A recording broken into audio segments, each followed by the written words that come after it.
Welcome back. From the crime front, a 30-year-old male of Coldbrook Street, Harper Island, was arrested for possession of a quantity of suspected marijuana and illegal firearm and ammunition. This was on Sunday. Preliminary reports indicating that sometime around 7:30 p.m., officers attached to the Harper Island Police Station proceeded to the area of Bay Street, where they intercepted a male on a golf cart who was subsequently searched, which led to the items being discovered and confiscated.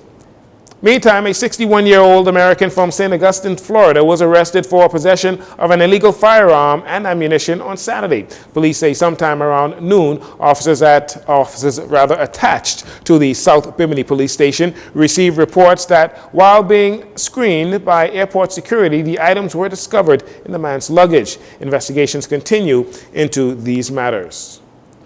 The Cancer Ball this year set record-breaking numbers for donations, with $206,000 raised by the Cancer Society of the Bahamas. Co-chair of the ball committee, Laverne Wildgoose, says the bar has been raised for corporate entities. Our 21st annual ball was held this year, May 27th. And we have exceeded the amount that we had quoted earlier, which was $100,000. And today, we are proud co-chairs. Yes, because we have super exceeded our expectations. Yes, and to our committee. So our total today we're going to present to the Cancer Society, our president, it's $206,000. Yeah. Yes. And I have been with this ball from day one, 21 years, and today is the most funds we have raised and given back to the Cancer Society from this ball. So that makes it very, very special today, this presentation. As to what may have contributed to the mass donations, co-chair Nicole Leary Imhoff says the committee really gave attendees a fabulous experience. And so we want to make sure that we ran through with the entire theme of the event, which was celebration in collaboration with the 50th anniversary. And so the fashion show, you had the spin wheel, those things were the music, the entrance, all of that helped with capturing the moment. And then, of course, in there you had the dance and the different things that was going on. So it was definitely a celebratory event, and persons were willing to spend when they're having fun. So that made a difference, and we did, and of course, I think too, we would say that this year, people are coming out of COVID, and so persons were willing to do something and get back out there. President of the Cancer Society, Rochelle Wilkinson, expressed her thanks to the committee for a job well done and says the funds will be used for continued patient care and their building expansion project. On behalf of the Cancer Society of the Bahamas and the board, I would like to say a tremendous thank you to our ball committee for their amazing efforts this year. As we said, our expectations have been far exceeded, and if any of you attended the ball, I mean, there's no surprise really, because the ball was absolutely a fantastic time. And as Nicole said, the bar has been raised in terms of the ball itself as well as the fundraising efforts. And we just couldn't, I'm almost speechless, but ever so grateful. The funds will be used in the course of our normal operations in keeping our cancer caring center open and available to those persons in need from the Family Islands who come to Nassau for treatment, as well as we are embarking again upon our expansion project. So we have a number of things going on. The co-chairs say they are excited to present another fabulous ball to the public sometime next year. The Bahamas Games has been intricately intertwined with the 50th Jubilee Independence celebrations. The competition began on the weekend with the official opening ceremony. The competition got underway in earnest with swimming, baseball, soccer, softball, tennis, volleyball, sloop sailing. And by the way, sloop sailing saw the Long Island sloops, they won the A, B, and C class Bahamas Games sailing title. If you're looking for action tonight, there is basketball at the D.W. Davis Gymnasium with Andros hosting Grand Bahama at 7:30 p.m. in a men's game. The men from Long Island will face off against Abaco at 9 p.m. And at 10:30 p.m., Eleuthera takes on Bimini in another men's affair. They will begin basketball play at the Kendall Isaacs Gymnasium on Wednesday. Also tonight, there's fast-pitch softball at the Blue Hills Field, 7:25 p.m. start. Abaco taking on Eleuthera. That's a men's game. They will be on the diamond, followed by a ladies matchup featuring Mike Cal and Grand Bahama at 8:50 p.m. And in the nightcap at 10:15 p.m. tonight, Long Island will host Exuma. The Bahamas Games will run until Saturday, July 15th, with track and field bringing things to a close.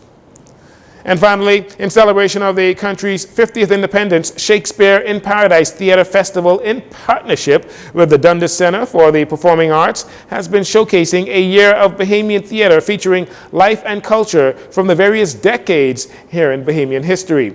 July's play, entitled Better the Devil You Know, written by the late P. Anthony Roberts and directed by Anthony Skibo Roberts, had its last showing last night on Monday night. The play, a love drama between Paul Christie and Virginia Matthews, tells the tale of a divorced couple in New York attending the wedding of their daughter, spending the time in their daughter's apartment. Mr. Roberts describes P. Anthony's work as one of the better pieces of literature to emerge over the last 50 years.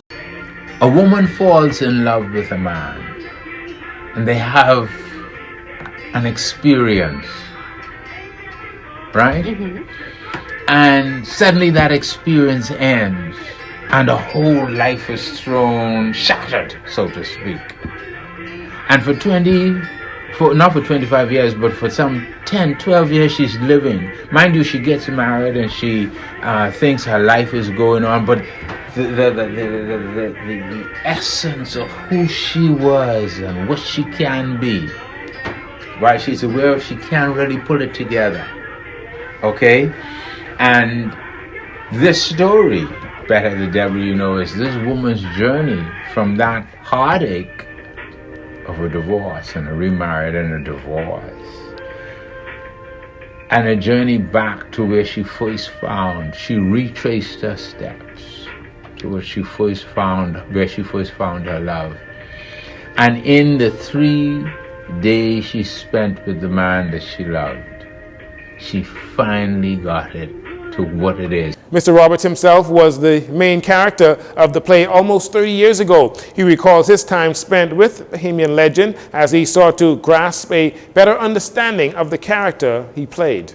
Again, my director at the time says, Tony, if you really want to understand who this character is, talk to the writer. Yeah. And that's what I did. I spent more than 2 hours talking to him as he wrote, and was writing actually about something else. But we had a great discussion. I learned a lot, and as I said in that piece, I must have done accumulated some of what he was telling me, because I played the part very well and I received an award for it. So that was very good. Reminiscing on the past 50 years, Skibo, as we know him here at JCN, says the country has always had theater. However, over the past few years, the Dundas has been closed due to decades of neglect and a lack of funding. President of Shakespeare in Paradise and chair of the Dundas Center for the Performing Arts, Dr. Nicolette Bethel, says the center has yet to find benefactors, and actors are being confined to carrying out plays in the Philip A. Burrows Black Box Theater. Acts where he sees theater in the Bahamas 50 years from now. Mr. Skibo Roberts says he hopes theater will receive the recognition it deserves from government. It's going to happen. It must happen. And I think the government, or some in government, have had that eye-opener, and they are moving toward that, albeit not as fast as we would like, but they are moving towards that.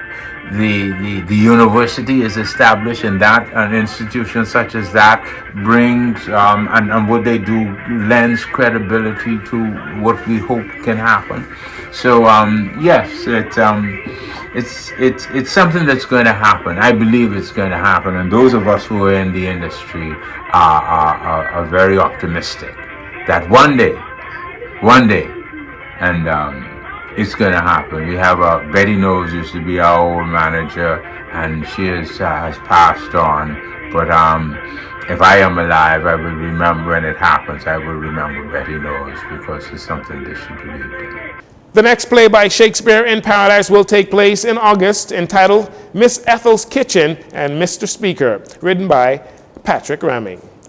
And just before we go, on behalf of JCN Love 97 family here, we would like to wish a happy birthday to former CEO and founder of JCN, Ambassador to the United States, Mr. Wendell Jones. And that'll do it for your JCN Evening News. Once again, I'm Jcn Saunders. Thanks so much for joining us.